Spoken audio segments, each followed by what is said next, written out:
কোনোবাই ঠিকেই কৈছিল, জীৱনত দুজন ব্যক্তিৰ পৰা সদায় শিকিবা।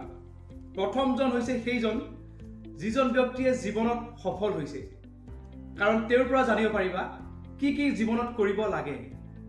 আৰু আনজন হৈছে সেইজন যিজন জীৱনত অসফল হৈছে, তেওঁৰ পৰা জানিব পাৰিবা আমি জীৱনত কি কি কৰিব নালাগে।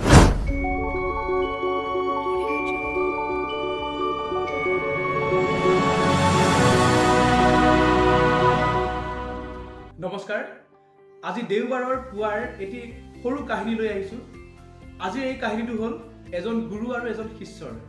শিষ্যজনে গুৰুজনক সুধিছিল যে গুৰুদেৱ, আজিলৈ আমি নাজানিলোঁ আপোনাৰ গুৰুজননো কোন আছিল, অনুগ্ৰহ কৰি তেওঁৰ বিষয়ে অলপ ক'ব নেকি আমাক। তেতিয়া গুৰুজনে শিষ্যজনক ক'লে, মইতো বহুত গুৰুৰ পৰা শিক্ষা লাভ কৰিছোঁ, সকলোৰে পৰা মই বহুত কথা শিকিছোঁ, তথাপিও তোমাক মই তাৰে 3জন গুৰুৰ বিষয়ে ক'ম বাৰু।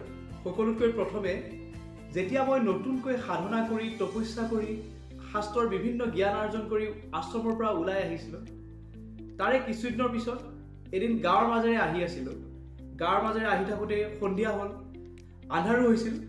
সেই সময়তে এজন সৰু ল'ৰা হাতত মম এডাল লৈ মন্দিৰৰ ফালে আহি থকা মই দেখিছিলোঁ।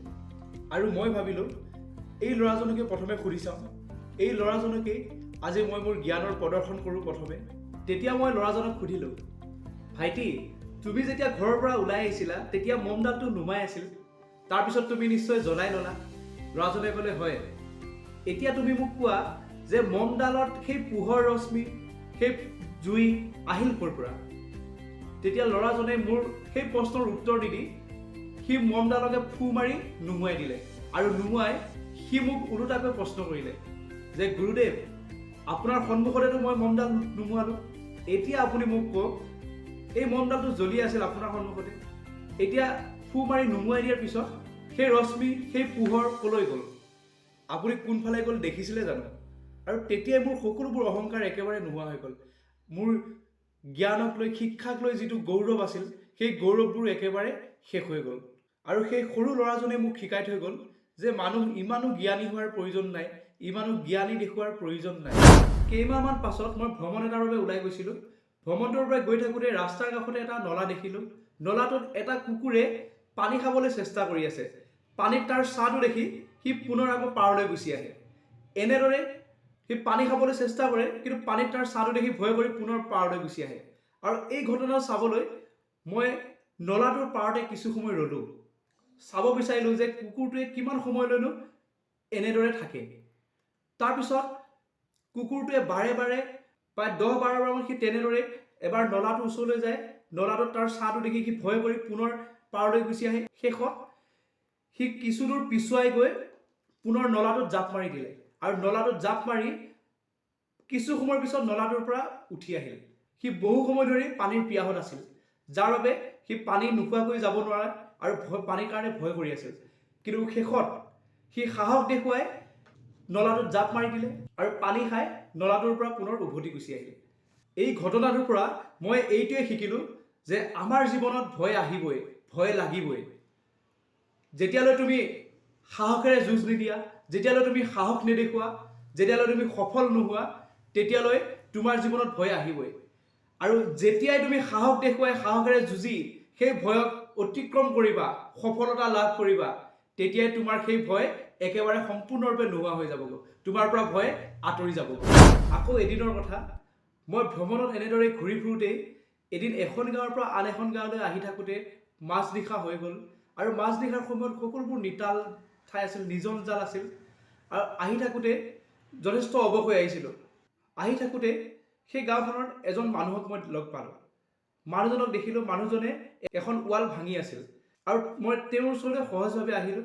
আহি সুধিলোঁ, হে ৰাজমিস্ত্ৰী, ইয়াত ক'ৰবাত ওচৰত মন্দিৰ আছে নেকি? মই অলপ বিশ্ৰাম কৰিব লগা আছিল। মই বহু দূৰ ভ্ৰমণ কৰি আহি আছোঁ, অৱশ হৈ গৈছোঁ, বহু দূৰ খোজকাঢ়ি আহিলোঁ, অৱশ হৈ গ'লোঁ। মই অলপ বিশ্ৰাম কৰিব পালে ভাল পালোঁহেঁতেন।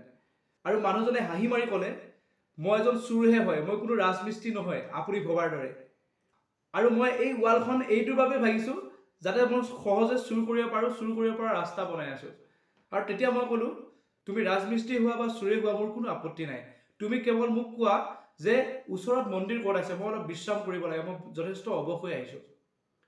তেতিয়া তেওঁ ক'লে যে এতিয়া আপুনি যিটো সময়ত আহিল এই সময়ত মন্দিৰৰ সকলোবোৰ দৰ্জা বন্ধ হৈ গ'ল আৰু দৰ্জা খুলিব একেবাৰে ৰাতিপুৱাহে। ৰাতিপুৱালৈ আপুনি ইয়াত অপেক্ষা কৰিব লাগিব। তাতকৈ আপুনি মোৰ ঘৰতে বলক, মোৰ ঘৰত বিশ্ৰাম কৰিব পাৰিব। কিন্তু মই আপোনাক প্ৰথমেই কৈছোঁ, মই এজন চোৰহে হয়, মই কোনো ৰাজমিস্ত্ৰী নহয়। আপুনি যদি বেয়া নাপায় মোৰ ঘৰতে থাকিব পাৰিব। তেতিয়া মই তেওঁৰ লগতে তেওঁৰ ঘৰলৈ গ'লোঁ আৰু মই তেওঁক ক'লোঁ যে মই যথেষ্ট দুৰ্বল হৈ আহিছোঁ, অৱস হৈ আহিছোঁ, গতিকে হয়তো মই তোমালোকৰ ঘৰত আৰু 3 দিনমান ইয়াত জিৰাব লাগিব। তেতিয়া তেওঁ ক'লে আপুনি যিমান দিনলৈ থাকে আমাৰ কোনো অসুবিধা নহয়। তেওঁৰ ঘৰত মই থকা কেইদিন তেওঁ যেতিয়াই চুৰ কৰিবলৈ যায় তেওঁ সদায় ভগৱানক প্ৰাৰ্থনা কৰি যায় যে মোৰ আজি যাতে চুৰ কাৰ্যটো সম্পূৰ্ণ হয়।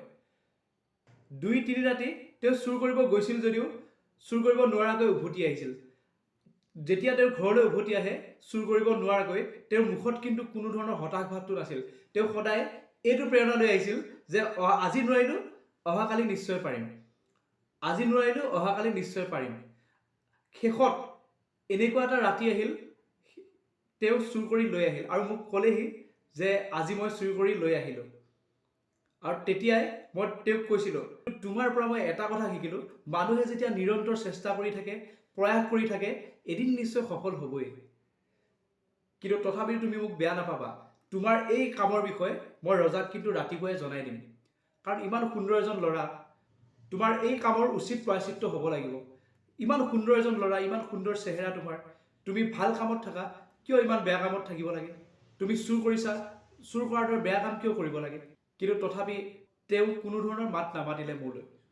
আৰু পিছদিনাখন সঁচাকৈ ৰাতিপুৱাই মই ৰজাক গৈ কথাষাৰ জনালোঁ। ৰজাইও তেওঁক মাতিলে। ৰজাই তেওঁৰ স্বীকাৰোক্তি আৰু আচৰণত সন্তুষ্ট হৈ তেওঁক কোনো ধৰণৰ শাস্তি নিদিলে আৰু তেওঁক এটা নতুন জীৱন দান দিলে। তেওঁক ক'লে যে তোমাৰ এই ভুলৰ আজি ক্ষমা কৰিলোঁ, তোমাক এটা নতুন জীৱন দিলোঁ, তুমি আৰু জীৱনত দ্বিতীয়বাৰ এনেধৰণৰ ভুল নকৰিবা, তুমি এটা নতুন জীৱন জীয়াই থাকা। তাৰপিছতে মই সেই গাঁওখনৰ পৰা ওলাই আহিলোঁ আৰু হয়তো তেওঁ এতিয়া বৰ্তমান সেই কামৰ পৰা আঁতৰি এজন ভাল মানুহ হ'ল চাগে।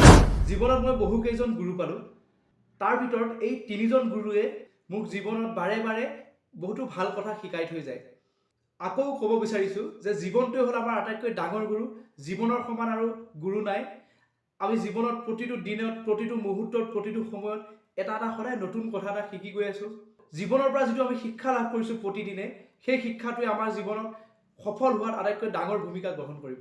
আজি এই সৰু কাহিনীটো ইমানখিনিলৈ আছিল। আমি আকৌ পুনৰ এটি নতুন কাহিনীৰে সৈতে অহা দেওবাৰে পুনৰ লগ পাম। আজিলৈ ধন্যবাদ।